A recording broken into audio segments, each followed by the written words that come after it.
सौ बात की एक बात यह कि कभी सोचा नहीं था कि मुझे कभी भारतीय होने के अलावा भी अपनी पहचान पर बोलना पड़ेगा, लेकिन लगा कि अगर यह बात नहीं की तब भी भारतीय होने का कर्तव्य निभाने में ही पीछे रहना हो जाएगा। सबकी बात है भारत की बात, इसलिए हमारी बात भी भारत की बात है। जन और गण के मन में पंजाब, सिंध, गुजरात, मराठा, द्राविड़, उत्कल, बंग सब है। विंध भी है, हिमाचल भी है, यमुना भी है और गंगा भी है।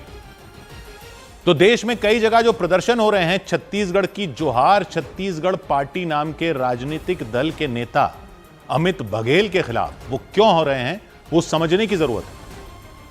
अमित बघेल छत्तीसगढ़ के एक पॉलिटिशियन है। छत्तीसगढ़ में छत्तीसगढ़ महतारी को छत्तीसगढ़िया लोगों की देवी माना जाता है। जैसे भारत की भारत माता है, वैसे छत्तीसगढ़ में छत्तीसगढ़ महतारी है। कुछ रोज पहले छत्तीसगढ़ महतारी की प्रतिमा बहुत बुरी स्थिति में खंडित पाई गई थी, तो वहां बवाल हो गया और कई लोगों ने विरोध प्रदर्शन किया था। अमित बघेल ने भी किया था, लेकिन उस विरोध में अमित बघेल ने वहां दूसरे समुदायों पर और उनके आराध्य पर ही विवादास्पद टिप्पणी कर दी। तो आपको पूरा अधिकार है विरोध का, लेकिन विरोध में दूसरे समुदायों और उनके आराध्य पर ऐसी टिप्पणियां करके क्या हासिल करना चाहते हो? यह राजनीति है।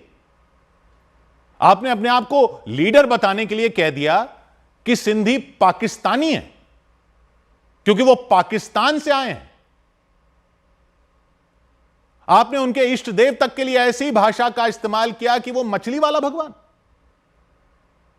मैं यहां पहली बार उस समुदाय की बात सिर्फ इसलिए नहीं कर रहा क्योंकि मैं भी उसी समुदाय से आता हूं। मैं ये बात इसलिए कर रहा हूं क्योंकि इस समुदाय ने पूरे समाज की धारा में अपने आप को मिलाने के उद्देश्य से कभी अपनी बात नहीं की और बहुत गर्व है इस बात पर हमें।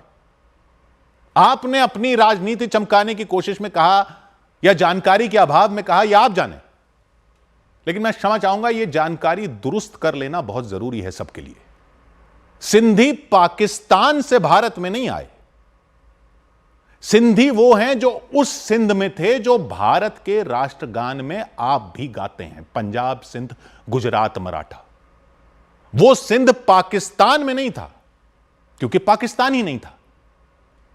पाकिस्तान तो आप जैसे नेताओं ने बनाया या अंग्रेजों ने बनाया, जिसने भी बनाया, वो अलग विषय। लेकिन हम तो भारत में थे और भारत में ही रहे। हमारी धरती को पाकिस्तान का नाम देने वाले हम नहीं थे, लेकिन जब नाम दे दिया गया तब भी हमने तो भारत चुना ना। हमारे भारत को चुनने के बाद बनाया गया वो पाकिस्तान। हम पाकिस्तान से नहीं आए थे। यह सिर्फ कहने की बात नहीं है, कानून तो जान लीजिए। आप नेता हैं, जानते हैं भारत का नागरिकता कानून क्या कहता है? Those born in undivided India, undivided India, अविभाजित भारत में जिन्होंने जन्म लिया वो भारतीय होते हैं। नेता कहते हो आप अपने आप को, बेसिक जानकारी तो रख लीजिए। सिंधी हिंदू 1947 में पाकिस्तान से नहीं आए थे, अखंड भारत से आए थे। पाकिस्तान तो था ही नहीं, पाकिस्तान तो बाद में बना। आप अपनी धरती की बात करते हो, धरती पुत्र कहते हो ना खुद को। आपने कभी सोचा कि बंगाल की धरती का विभाजन कर दिया, एक बंगाल इधर कर दिया, एक बंगाल उधर कर दिया, पंजाब की धरती का विभाजन कर दिया, एक पंजाब इधर कर दिया, एक पंजाब उधर कर दिया। आपने उनका सोचा जिनका पूरा फ्रंटियर आपने उधर दे दिया, जिनका पूरा बलूचिस्तान आपने उधर कर दिया, जिनका पूरा सिंध उधर कर दिया गया, उनकी पूरी धरती उधर कर दी। तो उन्होंने क्या चुना? उसके बाद भी उन्होंने क्या चुना? उन्होंने अपने मकान चुने, उन्होंने अपने खेत चुने, उन्होंने क्या अपने कारोबार चुने, उन्होंने क्या अपनी संपत्तियां चुनी? नहीं, उन्होंने अपना धर्म चुना, उन्होंने अपना भारत चुना। पंजाब वालों को यहां पंजाब तो मिला, बंगाल वालों को यहां बंगाल तो मिला, फ्रंटियर वालों ने, बलूचिस्तान वालों ने, सिंधियों ने आपसे अपना सिंध तो नहीं मांगा।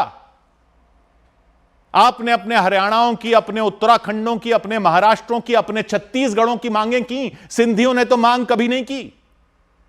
सिर्फ तन पर जो कपड़े थे वो लेकर अपना सब कुछ अपने धर्म के लिए, अपने देश के लिए छोड़ दिया। कभी कोई आवाज सुनी कि कोई दर्जा मांगा हो? कितने सारे समुदायों को आरक्षण मिलते देखा? एक खाली हाथ कौम ने आपसे आरक्षण मांगा कभी? आप कह रहे हो वो पाकिस्तानी है? वो अखंड भारत के झंडा बरदार हैं साहब। आपकी नेतागिरी उनको गाली देने से चमकती हो तो चमका लो, लेकिन जानकारी कृपया दुरुस्त कर लीजिए। इन त्योहारों पर जब हर समुदाय के लोग अपने अपने घर लौटते हैं ना, जब छठ पर स्पेशल ट्रेनें चलती हैं लोगों को बिहार ले जाने के लिए, जब दुर्गा पूजा पर सब बंगाल लौटकर जाने की कोशिश करते हैं, जब होली पर लोग अपने बच्चों को अपने गांवों में मनाने के लिए ले जाते हैं, तो आपने कभी सोचा एक कौम है इस देश में जिनके गांव, जिनके पैतृक स्थान आज एक दुश्मन देश है, उन्होंने कभी आपको अपनी पीड़ा सुनाई? और आपने उनके इष्ट देव झूलेलाल को कह दिया कि वो मछली वाला भगवान। हां, मछली वाले भगवान है। आपको पता नहीं तो बता देते हैं, वरुण देवता के अवतार माने जाते हैं झूलेलाल, और उनका वाहन है मछली। जैसे देवी दुर्गा का वाहन है शेर, गणपति का वाहन है मूषक, भगवान झूलेलाल का वाहन है मछली। और भगवान सिर्फ एक समुदाय के नहीं होते। आपको जानकारी नहीं तो मान्यता क्या है वो भी सुन लीजिए। कहते हैं सदियों पहले सिंध में एक क्रूर मुस्लिम शासक था मीरक शाह। उसने सभी हिंदुओं को कहा कि इस्लाम अपना लो, नहीं तो जान दे दो। मान्यता है कि हिंदुओं ने सिंधु नदी किनारे वरुण देवता से प्रार्थना की अपना धर्म बचाने के लिए। सबने व्रत रखा कि अगर धर्म के लिए जान ही जानी है तो वरुण भगवान के स्मरण में व्रत रखते हुए ही जाए। मान्यता है कि 40 दिन बाद भगवान प्रकट हुए और हिंदुओं से कहा कि वो अवतार लेंगे और उनका धर्म सुरक्षित रहेगा। इन 40 दिनों का आज भी त्योहार मनाया जाता है इस समुदाय में, चालिया कहते हैं उसे।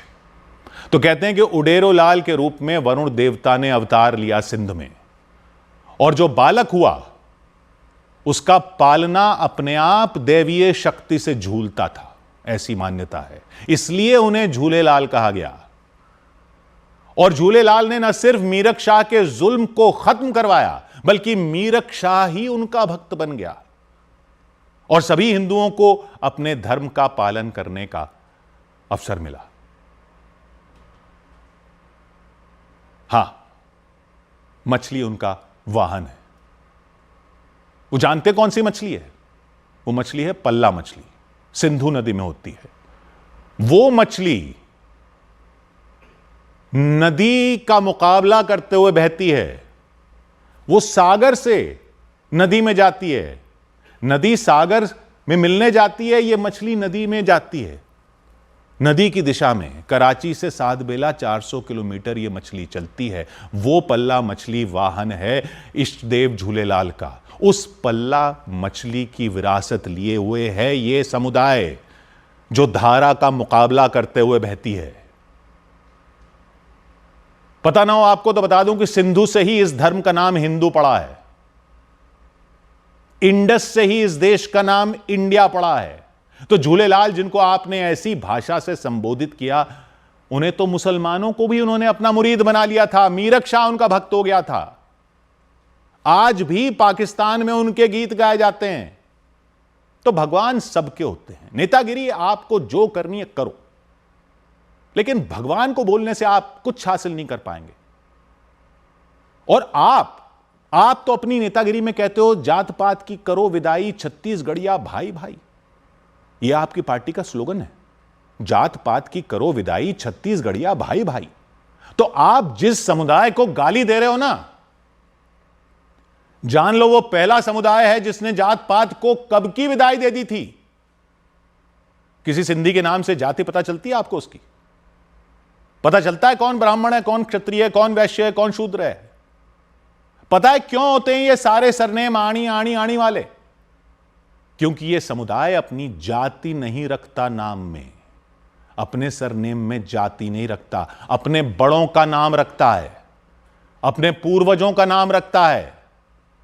जाति का तो अब समुदाय को पता भी नहीं कि वो क्या चीज होती है। तो हम तो विदाई कर चुके जात पात की, आप अभी तक नारे ही लगा रहे हैं।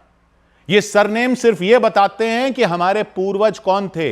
रामचंद्र के वंशज रामचंदानी कहलाते हैं, मूलचंद के वंशज मूलचंदानी कहलाते हैं, भावन दास के वंशज भावनानी कहलाते हैं, आडोमल के वंशज आडवाणी कहलाते हैं, अज्जुमल के वंशज अजवाणी कहलाते हैं। किशोर अजवाणी मेरा नाम है, सिंधी हिंदू फ्रॉम इंडिया। 100 बात की एक बात।